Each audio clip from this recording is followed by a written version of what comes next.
अरे मोदी अब हम सबको डरा डरा के डरना ही भूल गए, अभी छोड़ दिया है। ये जो उनकी बात है, दुनिया इनके ऊपर थूक रही है। इतना बड़ा मनी स्कैम दुनिया में हुआ नहीं, दुनिया जो इनके ऊपर थूक रही है, तो ये क्या उसका डिफेंस हुआ क्या? तो ये कहाँ कोर्ट को मानते हैं? उसी उल्टी भाषा बोलने में आप माहिर है मोदी जी, झूठ बोलने में तो उनका कोई हाथ नहीं पकड़ेगा दुनिया में। यदि हम 60% वोटिंग करेंगे तो मोदी का ईवीएम मशीन कुछ काम नहीं करेगा। एलजी को क्या है? एलजी तो किसी के गुलाम है ना, किसी के नौकर है ना। तो एलजी बोल रहे हैं, इसका मतलब है सरकार बोल रही है कि हम नहीं चलने देंगे, लेकिन केजरीवाल खुद बोल रहे हैं ना कि मेरे खिलाफ क्या सबूत है, दे कोर्ट में साबित करो ना। कोर्ट में तो सबूत नहीं कर दे रहे। इवन हेमंत सोरेन ने बोला कि आप लैंड का बोलते लफड़ा किया मैंने, वो दुनिया में कहाँ लैंड है वो तो बताओ। तो इनके पास सबूत नहीं है, और सबूत नहीं होने के कारण ये सिर्फ झूठे केस में, मैंने फिगर भी दिए कि 5000 से ज्यादा केसेस में उन्होंने झूठे केसेस अब विपक्ष के खिलाफ दाखिल करी है। कि मोदी ने वो 2 सीएम को अरेस्ट करके हमको मैसेज दिया है कि हम कुछ भी कर सकते हैं, लेकिन वो गलत है।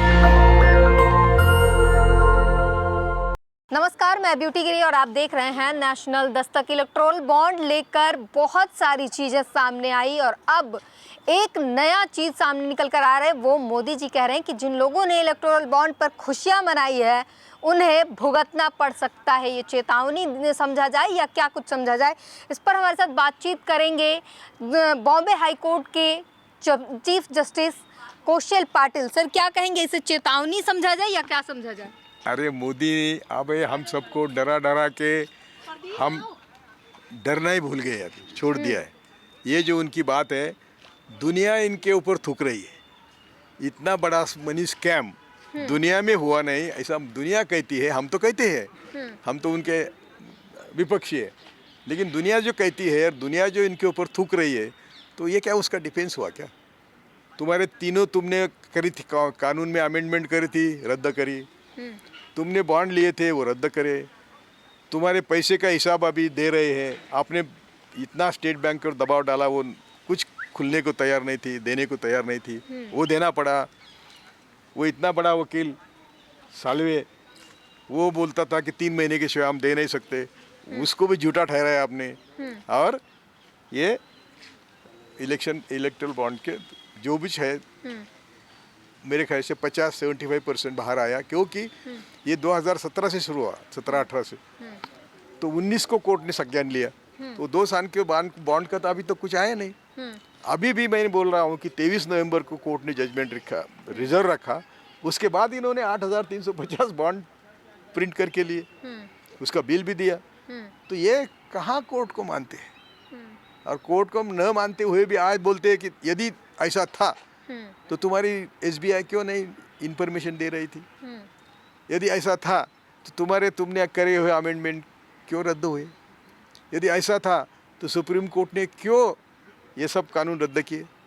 तो ये उसी उल्टी भाषा बोलने में आप माहिर है मोदी जी, झूठ बोलने में तो उनका कोई हाथ नहीं पकड़ेगा दुनिया में। तो इसी तरह का जो है, उससे ज़्यादा चर्चा करने की जरूरत नहीं। आपने भी जो पीसी की वो इलेक्टोरल बॉन्ड और ईवीएम था। ईवीएम पर अगर बात कर ले तो चुनाव तो अब ईवीएम से ही होने जा रहा है।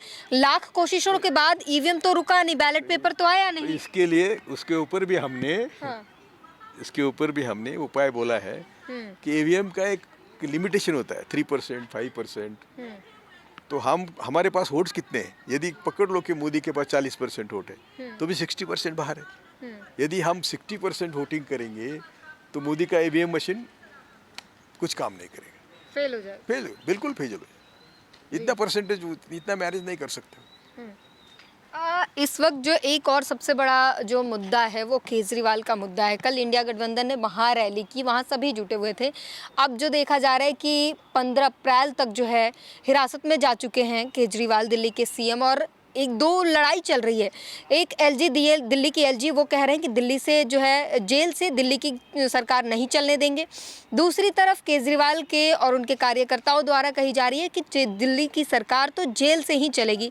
इसकी लड़ाई को ये पूरी तरीके से किस तरीके से देखते हैं, और खासकर एलजी की बयान को किस तरीके से देखते हैं? नहीं, एलजी नहीं बोल रहे हैं, वो मोदी जी बोल रहे हैं। एलजी को क्या है? एलजी तो किसी के गुलाम है ना, किसी के नौकर है ना। तो एलजी बोल रहे हैं, इसका मतलब है सरकार बोल रही है कि हम नहीं चलने देंगे, लेकिन केजरीवाल खुद बोल रहे हैं ना कि मेरे खिलाफ क्या सबूत है, दे कोर्ट में साबित करो ना। कोर्ट में तो सबूत नहीं कर दे रहे। इवन हेमंत सोरेन ने बोला कि आप लैंड का बोलते लफड़ा किया मैंने, वो दुनिया में कहाँ लैंड है वो तो बताओ। तो इनके पास सबूत नहीं है, और सबूत नहीं होने के कारण ये सिर्फ झूठे केस में, मैंने फिगर भी दिए कि 5000 से ज़्यादा केसेस में उन्होंने झूठे केसेस अब विपक्ष के खिलाफ दाखिल करी है। पुरावे नहीं है, सबूत नहीं है, इसीलिए सिर्फ 25 केसेस टेस्ट लिए कोर्ट में भेजे थी। उसमें से ये जितने फाइल के उसे 0.2% भी कन्विक्शन नहीं है। ये मैंने आपको क्या लगता है इसके अकॉर्डिंग? मुझे लगता है हाँ। कि मोदी ने वो 2 सीएम को अरेस्ट करके हमको मैसेज दिया है कि हम कुछ भी कर सकते हैं, लेकिन वो गलत है। तो ये क्या 400 पार की तैयारी है? सच में भ्रष्टाचारियों पर कार्रवाई? इनके 400 हारेंगे, पार छोड़ो, कहाँ से वोटिंग आएगा? देखो ना, वोट कहाँ से आएंगे? यदि हम सब घर घर जाके मोदी के कारनामे 10 साल के बोलेंगे तो वोट कहाँ जाएगा? कहीं तो ये जा रही है कि इतने सालों में पहली बार ऐसा हुआ है कि ईडी सीबीआई जो है स्वतंत्र होकर काम कर रही है। इससे पहले कभी ऐसा नहीं हुआ था। स्वतंत्र कहाँ है? वो तो गुलाम है मोदी शाह की, ईडी सीबीआई। स्वतंत्र कहाँ है? इसके पहले क्या? इसके पहले 10 साल में मनमोहन सिंह ने चंद 25 केसेस दाखिल करी थी, उसमें विपक्ष के और खुद के इक्वल नंबर था। इधर तो विपक्ष के सिर्फ दाखिल के केसेस उनके रहते हैं, छोड़ो ना। चलिए ठीक है। तो आपने सुना क्या कुछ तमाम सवाल हैं जो अभी तमाम चीज़ें जो चल रही है, और ख़ासकर मोदी जी का ये बयान जो चेतावनी भरी नज़रों से देखा जा रहा है कि जिन लोगों ने इलेक्टोरल बॉन्ड पर खुशियां मनाई हैं, जो लोग इलेक्टोरल बॉन्ड पर भाजपा को घेरना चाहते थे, वो समझ लें कि आने वाले समय में उन्हें इसकी जवाबदेही देनी पड़ सकती है, उन्हें भुगतना पड़ सकता है। तो इस पर एक बड़ा सवाल खड़ा हो जाता है कि क्या ये चेतावनी दी जा रही है कि अगली बार सरकार अगर आती है, जैसे कि 400 पार के वादे हैं, अगर 400 पार के और किसी भी तरीके से जो आरोप भी तमाम लगाए जाते हैं, अगर किसी भी सरकार अगली बार आती है तो क्या उन विपक्षी पार्टियों को जिनके कभी अकाउंट फ्रीज कर दिए जाते हैं, तो कब तमाम नेताओं को जेल में भर दिया जाता है, तो आने वाले वक्त के लिए चेतावनी दी जा रही है या क्या है? इस पर बड़ा सवाल खड़ा हो रहा है। आखिर ऐसा क्यों कहा जा रहा है कि इलेक्टोरल बॉन्ड पर जिन्होंने खुशियां मनाई है उन्हें भुगतना पड़ सकता है? या आखिर ये क्यों कहा जा रहा है?